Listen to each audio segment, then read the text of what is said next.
Here today, gone tomorrow. These mosaics are under threat from repaving to restore Barrie Island. They were made by schoolchildren 20 years ago and put here on the Western Promenade. Many islanders say they're an important part of this seaside community, but the Vale of Glamorgan Council says at least 3 of them are beyond repair. For some local people, knowing they may go is hard to take.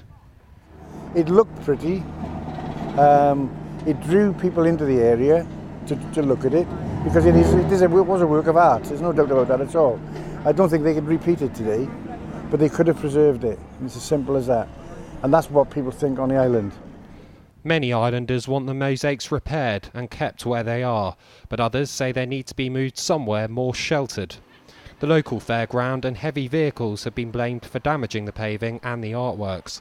Now the biggest fear for businesses is what the removal of the mosaics could mean for the island's key industry, tourism. Zeraschi has run the cafe next to the mosaics for more than 10 years. He wants them moved somewhere more safe. In Marco's world, if I was king of Barrie Island, I'd have them all redone again.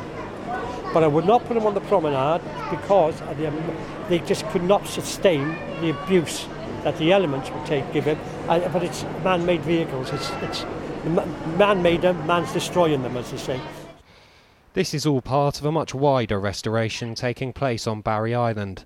The council's plans include a new car park and rock wall. Work's already started on the eastern promenade with a new water feature and more artwork promised. The Welsh Government pumped £4 million into this project, but there was a condition that 5% of the budget had to be spent on public art. For some residents, that's not enough. People are saying, well, look, hang on a second, you invest an awful lot of money on the eastern end of the promenade, and yet for the sake of a digger and cutting out these mosaics, why can't they be saved? It's like as if that's too hard, that's too difficult, that's not a photo opportunity, but that is. The Vale of Glamorgan Council declined to speak to us about the residents' complaints, but they did release a statement, and in that statement they said they will try to salvage the areas of mosaic that are in the best condition and reuse them somewhere else here on Barrie Island in the future. They also said they don't yet know how or where they'll be reusing the mosaics because at the moment their focus is on refurbishing this area that's fallen into disrepair. The council also says they'll work with any interested parties to find a solution. That could mean the 2 surviving mosaics are moved from the seaside to another site away from public view. In the next few days they'll be dug up and taken away. And as for the islanders, whether they'll see them again is still in doubt. Alex Underwood, CGS News, Barrie Island.